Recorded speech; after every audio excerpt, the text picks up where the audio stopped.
पांचवें भाव का स्वामी अर्थात पंचमेश जब भी दसम अर्थात आपके केंद्र में बैठा हो तो ये विष्णु लक्ष्मी योग कहलाता है और अच्छे योगों में गिना जाता है। लेकिन 5 और 10 की अगर हम स्थान के हिसाब से गिनती करें तो ये 6 और 8 की गिनती बनी। 5 में से गिनेंगे तो 1 2 3 4 5 6, 10 में से गिनेंगे तो ये स्थान आता है 8वां। 6 और 8 नेगेटिविटी से जुड़ गए, विष्णु लक्ष्मी स्थान पॉजिटिविटी से जुड़ गए।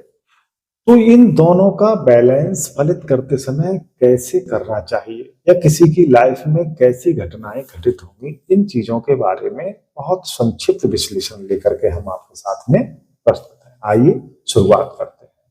पांचवा हाउस हो गया आपका बुद्धि का, प्रारब्ध का, प्रेम का, प्रारंभिक शिक्षा का, संतान का। ये पांचों चीजों को जो प्रोवाइड करा देगा वो पांचवा हाउस है, इसका स्वामी है। अब इसका स्वामी एक बहुत अच्छी जगह पर जाकर के बैठ गया है, केंद्र स्थान। तो निसंदेह आपके जीवन में या जिस जातक के योग बन रहा है उसके जीवन में ये सारी चीजें आपको अच्छी देखने को मिलेगी। लेकिन अब इसके साथ जुड़ती है दूसरी नेगेटिविटी, अपने से गया है छठे स्थान। ये स्थान है पिता का स्थान। साथियों, कभी भी हम किसी के भी जब घर में रह रहे हैं, व्यक्तिगत रूप से बात करें तो हमें माननी चाहिए उसकी बातें, उसके नियम, उसके कानून, क्योंकि हम उसके घर में रह रहे हैं, खा रहे हैं, पी रहे हैं। अगर हम उसकी बातों को नहीं मानते तो वहां संघर्ष उत्पन्न हो जाता है। ऐसी ही स्थिति में, क्योंकि आप जो है जो पंचमेश आपका दसम में बैठा हुआ है, तो आप जो है बुद्धि बल से श्रेष्ठ हैं और आपकी जीवन में बहुत सारी चीजें पॉजिटिव हैं।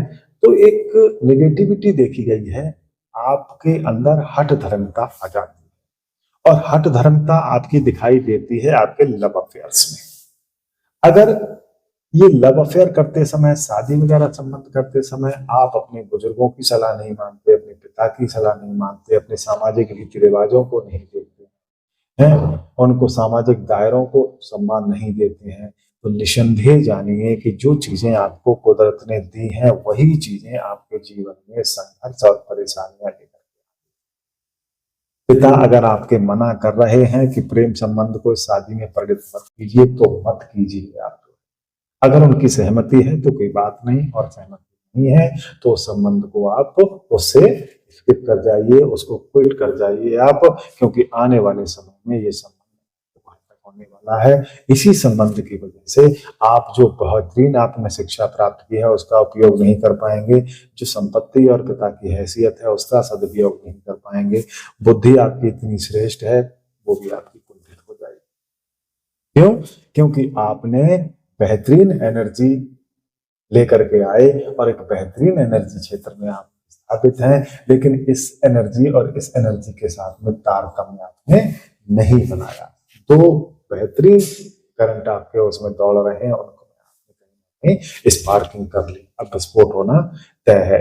तो ये जो 6-8 का संबंध है वो इस बात की ओर इशारा कर रहा है कि आप कदम फूंक फूंक करके चलिए। आपको बहुत बेहतरीन परिस्थितियां मिली हुई हैं, उन परिस्थितियों का सदुपयोग कीजिए आप अपने बुद्धि विवेक से, और साथ में मानिए उन नियमों को, उन चीजों को जो आपके दसम हाउस से देखी जाती है। इस तरह की चीजें जो है घटित होती हैं पंचमेश और दसमेश के जो है आपसी संबंध में। अगर आपके जीवन में घटित हो रही हैं तो